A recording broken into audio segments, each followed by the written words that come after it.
Hi everybody, this is Alchemist2 and I'm back again with another anime review. This is actually a movie and a Street Fighter Alpha Generations. It actually takes place before Alpha actually begins, and we get to see Ryu and Akuma's story. Of course, we get to hear his real name, Goki, and what possessed him to become completely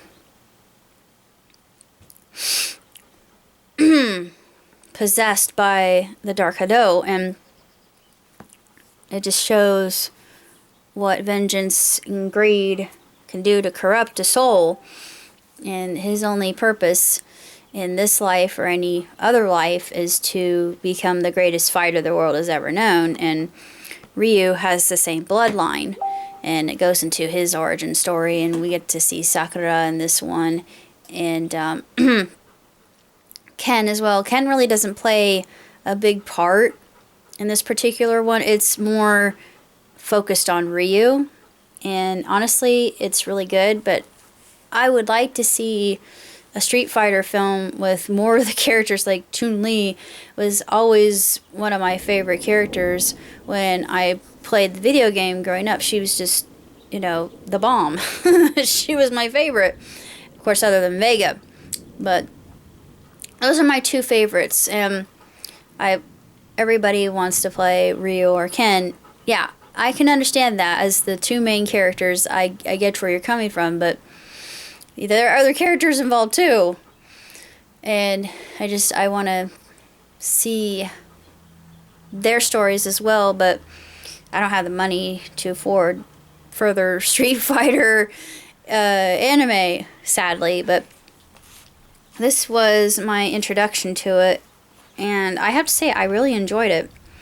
The dub wasn't what I was expecting, unfortunately, but what's so funny is I've seen Ninja Scroll, and it seems like every time there is an old man involved, he is spry, he is just much quicker and much faster than the pupil who is going to be taught.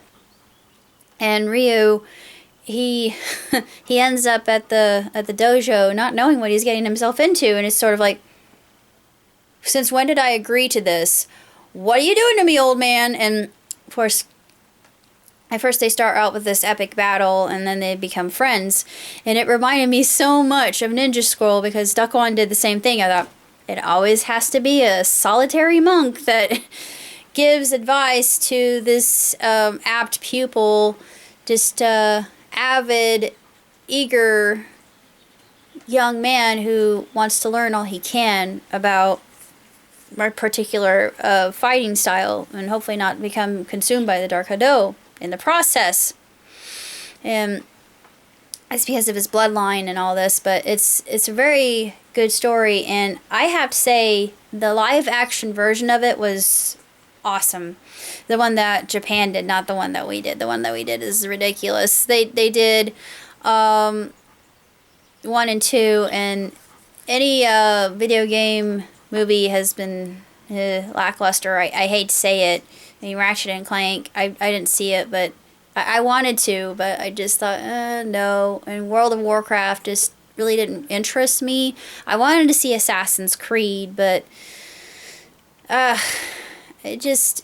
video games being made into movies, it just doesn't seem to bide well. And same thing with anime.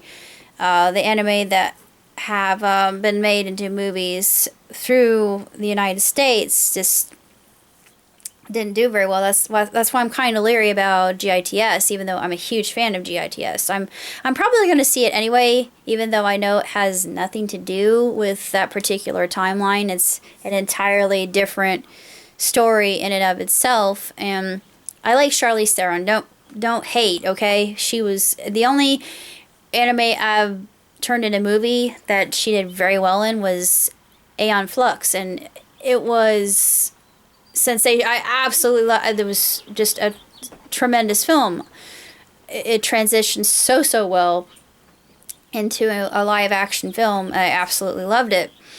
I'm hoping that it has the same luck, because Charlize, she really portrayed Aeon just, I can't think of anybody else who could have played her better. Of course, there are some purists saying, why couldn't the main female be Asian? Well, yeah, I understand that, Matoko being who she is and all that, but, I mean, give it a chance. Maybe Charlize will surprise you.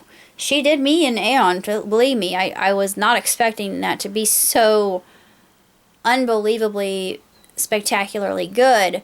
That's pretty much all I have to say about Generations. I was not disappointed. I would have to say this one gets 3 out of 5 for me. And like I said, the dubbing, I'm not trying to be a purist here, but it just, you know, the voice actors, they did a good job. It just didn't seem like they really suited the characters very well. But maybe I'll change my tune if I see the rest of the Street Fighter films and the anime in and of itself. I missed out on all that when it first came out, so I feel like I'm catching up. But yeah, it's all good. But that's all I got to say for now. So until next time, live long, prosper. Ciao, tutti.